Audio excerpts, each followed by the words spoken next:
Hi friends, എല്ലാവർക്കും recipes by രേവതിയുടെ ഒരു പുതിയ എപ്പിസോഡിലേക്ക് സ്വാഗതം. തിളച്ച വെള്ളത്തിലേക്ക് ഇതുപോലെ മാവിട്ടിട്ട് തയ്യാറാക്കിയെടുക്കാൻ വേണ്ടി പറ്റുന്ന നല്ല സോഫ്റ്റ് ആയിട്ടുള്ള ഒരു പലഹാരത്തിൻ്റെ റെസിപ്പിയുമായിട്ടാണ് ഇന്ന് ഞാൻ വന്നിരിക്കുന്നത്. മസാലയൊന്നും വഴറ്റാതെ വളരെ സിമ്പിളായിട്ട് തയ്യാറാക്കിയെടുക്കാൻ വേണ്ടി പറ്റുന്ന ഈ ഒരു പലഹാരം എങ്ങനെയാണ് ഉണ്ടാക്കുന്നതെന്നൊക്കെ നോക്കിയിട്ട് വരാം. ഇത് രാവിലെ ബ്രേക്ക്ഫാസ്റ്റ് ആയിട്ടോ ഈവനിങ് സ്നാക്കായിട്ടോ ഒക്കെ ഉപയോഗിക്കാൻ വേണ്ടി പറ്റുന്നതാണ്. ആദ്യം ഇതിൻ്റെ കവറിംഗ് ആണ് തയ്യാറാക്കിയെടുക്കാൻ വേണ്ടി പോകുന്നത്. അതിന് വേണ്ടിയിട്ട് ഒരു ബൗളിലേക്ക് 1.5 കപ്പ് അളവ് മൈദയാണ് ഞാനിവിടെ എടുത്തിരിക്കുന്നത്. നിങ്ങൾക്കിത് മുഴുവനായിട്ടും മൈദയിലോ അല്ലാന്നുണ്ടെങ്കിൽ മൈദ ഗോതമ്പ് പൊടി പകുതി പകുതിയായിട്ടോ എടുക്കാവുന്നതാണ്. ഇതിലേക്ക് 1/2 ടീസ്പൂൺ അളവിൽ ഉപ്പ് ചേർത്തിട്ടുണ്ട്.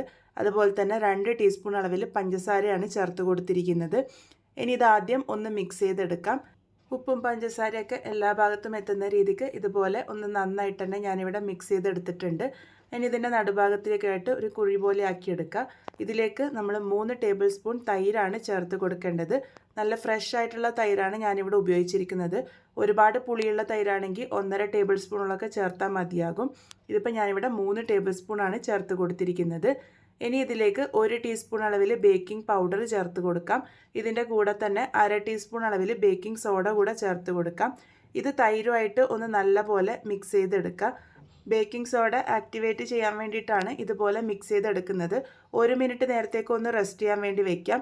ആ ഒരു സമയമാകുമ്പോഴേക്കും ഇത് നല്ലപോലെ പതഞ്ഞ് വന്നിട്ടുണ്ട്. ഈ ഒരു രീതിക്ക് തയ്യാറായി വന്നതിന് ശേഷം ഇതിലേക്ക് 1 ടീസ്പൂൺ എണ്ണ കൂടെ ചേർത്ത് കൊടുക്കാം. റിഫൈൻഡ് ഓയിലാണ് ഞാനിവിടെ ചേർത്ത് കൊടുത്തിരിക്കുന്നത്. അതിനുശേഷം ഇതാദ്യം ഒന്ന് മിക്സ് ചെയ്തെടുക്കാം. ഇതുപോലെ മിക്സ് ചെയ്തെടുത്തതിന് ശേഷം വെള്ളം കുറച്ചായി ചേർത്തിട്ട് നല്ല സോഫ്റ്റ് ആയിട്ടുള്ള കൂട്ട് തയ്യാറാക്കിയെടുക്കുകയാണ് വേണ്ടത്. വെള്ളം കുറച്ചായി മാത്രം ചേർത്തെടുക്കുക. ഇതുപോലെ കൂട്ട് തയ്യാറായി വന്നതിന് ശേഷം ഒരു 2 മിനിറ്റ് നേരം നല്ലപോലെ നീഡ് ചെയ്തെടുക്കുക. നല്ല സോഫ്റ്റ് ആയിട്ടുള്ള കൂട്ട് നമുക്ക് തയ്യാറാക്കി എടുക്കാൻ വേണ്ടി പറ്റും. ഈ ഒരു രീതിക്കാണ് കൂട്ട് തയ്യാറാക്കി എടുത്തിരിക്കുന്നത്. ഇതിനി ഒന്ന് റെസ്റ്റ് ചെയ്യാൻ വേണ്ടി വെക്കാം. ഒരുപാട് സമയമൊന്നും വെക്കണ്ട. ഫില്ലിംഗ് തയ്യാറാക്കി വെക്കുന്ന ആ ഒരു സമയം മാത്രമേ റെസ്റ്റ് ചെയ്യാൻ വേണ്ടി വെച്ചിട്ടുള്ളൂ. 1/4 കപ്പിൻ്റെ അടുത്ത് വെള്ളമാണ് എനിക്ക് ആവശ്യമായിട്ട് വന്നിരിക്കുന്നത്. ഇനി ഇതിൻ്റെ ഫില്ലിംഗ് തയ്യാറാക്കി എടുക്കാം. അതിനായിട്ട് ഞാനിവിടെ ഉരുളക്കിഴങ്ങാണ് എടുത്തിരിക്കുന്നത്. 2 മീഡിയം വലുപ്പത്തിലുള്ള ഉരുളക്കിഴങ്ങ് ഇതുപോലെ ചെറുതായിട്ട് കട്ട് ചെയ്തിട്ട് തിളച്ച വെള്ളത്തിലിട്ട് പുഴുങ്ങിയെടുക്കുകയാണ് ചെയ്തിരിക്കുന്നത്. നിങ്ങൾക്ക് ഇതുപോലെയോ അല്ലാന്നുണ്ടെങ്കിൽ കുക്കറിലിട്ട് വേവിച്ചെടുക്കാവുന്നതാണ്. അതിനുശേഷം ഇതുപോലെ നന്നായിട്ടൊന്ന് ഉടച്ചു കൊടുക്കുക. മാഷറോ അല്ലാന്നുണ്ടെങ്കിൽ കയ്യോ ഉപയോഗിച്ച് ഇതുപോലെ നന്നായിട്ട് തന്നെ ഒന്ന് ഉടച്ചെടുക്കാൻ വേണ്ടി ശ്രദ്ധിക്കുക. അതിനുശേഷം ഇതിലേക്ക് മസാലകൾ ചേർത്ത് കൊടുക്കാം. എരിവിന് പാകത്തിന് ഞാനിവിടെ 1.5 ടീസ്പൂൺ ചില്ലി ഫ്ലേക്സ് ആണ് ചേർത്ത് കൊടുത്തിരിക്കുന്നത്. ചില്ലി ഫ്ലേക്സോ അല്ലാന്നുണ്ടെങ്കിൽ മുളക് പൊടിയോ ചേർത്ത് കൊടുക്കാവുന്നതാണ്. ഇനി ഇതിലേക്ക് 1/2 ടീസ്പൂൺ മല്ലിപ്പൊടിയും അതുപോലെ തന്നെ 1/2 ടീസ്പൂൺ ഗരം മസാല പൊടിയും ചേർത്ത് കൊടുത്തിട്ടുണ്ട്. 1/2 ടീസ്പൂണിൻ്റെ അടുത്ത് തന്നെയാണ് ഞാനും ഉപ്പ് ഇവിടെ ചേർത്ത് കൊടുത്തിരിക്കുന്നത്. അതിനുശേഷം ഒരു 1/4 ടീസ്പൂൺ ജീരകത്തിൻ്റെ പൊടിയും അതുപോലെ തന്നെ 1/2 ടീസ്പൂൺ അളവിൽ ചാട്ട് മസാലയും ചേർത്തിട്ടുണ്ട്. ചാട്ട് മസാല ഇല്ലാന്നുണ്ടെങ്കിൽ ലെമൺ ജ്യൂസ് ചേർത്താലും മതിയാകും. ഇതിലേക്ക് ഒരു മീഡിയം വലുപ്പത്തിലുള്ള സവാള ചെറുതായിട്ട് അരിഞ്ഞതും അതുപോലെ തന്നെ ഒരു പച്ചമുളക് ചെറുതായിട്ട് അരിഞ്ഞതും ഒരു ചെറിയ കഷ്ണം ഇഞ്ചി ചെറുതായിട്ട് അരിഞ്ഞതും കുറച്ച് മല്ലിയില ചെറുതായിട്ട് അരിഞ്ഞതും കൂടെ ചേർത്ത് കൊടുത്തിട്ടുണ്ട്. ഇനി എല്ലാം കൂടെ നല്ലപോലെ മിക്സ് ചെയ്തെടുക്കാം. ആ ഒരു മസാലയൊക്കെ എല്ലാ ഭാഗത്തും എത്തുന്ന രീതിക്ക് കൈ ഉപയോഗിച്ച് ഞാനിവിടെ നന്നായിട്ട് തന്നെ മിക്സ് ചെയ്തെടുത്തിട്ടുണ്ട്. ഈ ഒരു സമയത്ത് നിങ്ങൾക്ക് ഉപ്പ് ചെക്ക് ചെയ്ത് നോക്കാവുന്നതാണ്. കുറവായിട്ട് തോന്നുന്നുണ്ടെങ്കിൽ ഇട്ട് കൊടുക്കാവുന്നതാണ്. നമ്മളുടെ മസാല ഇവിടെ റെഡി ആയിട്ടുണ്ട്. ഈ ഒരു മസാല തയ്യാറാക്കിയെടുക്കുന്ന അത്ര സമയം മാത്രമാണ് ഞാനിവിടെ കൂട്ട് റെസ്റ്റ് ചെയ്യാൻ വേണ്ടി വെച്ചിരിക്കുന്നത്. കൂട്ട് ഒന്ന് ചെറുതായിട്ട് സോഫ്റ്റായിട്ട് വന്നതായിട്ട് നിങ്ങൾക്ക് കാണുമ്പോൾ തന്നെ മനസ്സിലാകുന്നുണ്ടാകും. ഇനി ഇത് ഉരുളകളാക്കിയിട്ട് മാറ്റിയെടുക്കാനാണ് പോകുന്നത്. മീഡിയം വലുപ്പത്തിലുള്ള ഉരുളകളാണ് ഞാനിവിടെ തയ്യാറാക്കിയെടുത്തിരിക്കുന്നത്. ഈ ഒരു വലുപ്പത്തിലുള്ള 5 ഉരുളകളാണ് എനിക്ക് തയ്യാറാക്കിയെടുക്കാൻ വേണ്ടി പറ്റിയിരിക്കുന്നത്. ഇനി ഇതെങ്ങനെയാണ് സെറ്റ് ചെയ്യുന്നത് നോക്കാം. ആദ്യം ഇതൊന്ന് മൈദയിൽ നല്ലപോലെ ഡസ്റ്റ് ചെയ്തെടുത്തതിന് ശേഷം കൈ ഉപയോഗിച്ച് ഇതുപോലെ ഒന്ന് പരത്തി കൊടുക്കുക.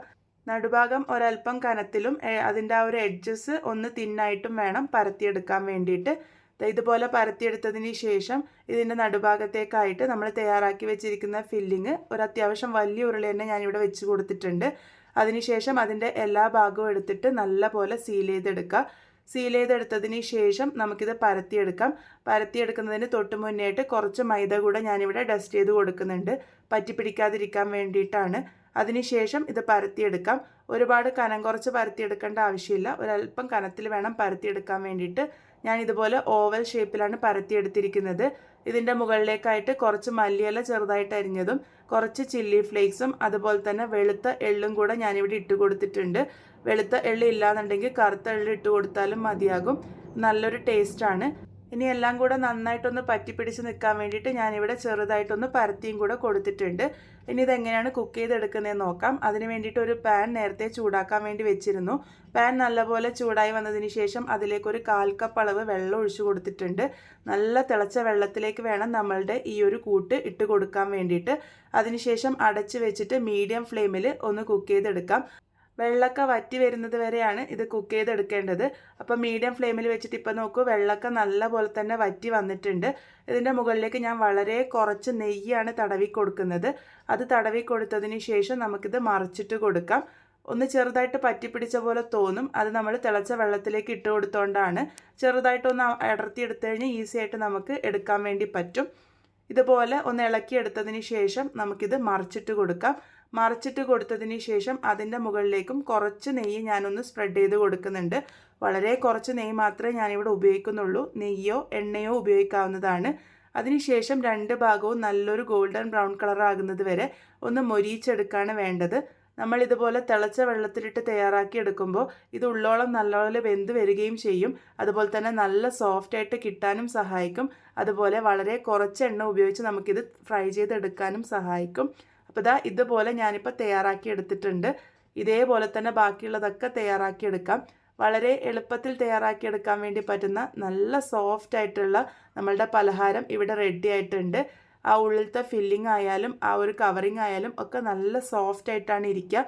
രാവിലെ ബ്രേക്ക്ഫാസ്റ്റ് ആയിട്ടോ ഈവനിങ് സ്നാക്കായിട്ടോ അല്ലെങ്കിൽ കുട്ടികളുടെ ലഞ്ച് ബോക്സ് കൊടുത്തുവിടാനും ഒക്കെ പെർഫെക്റ്റ് ആണ്.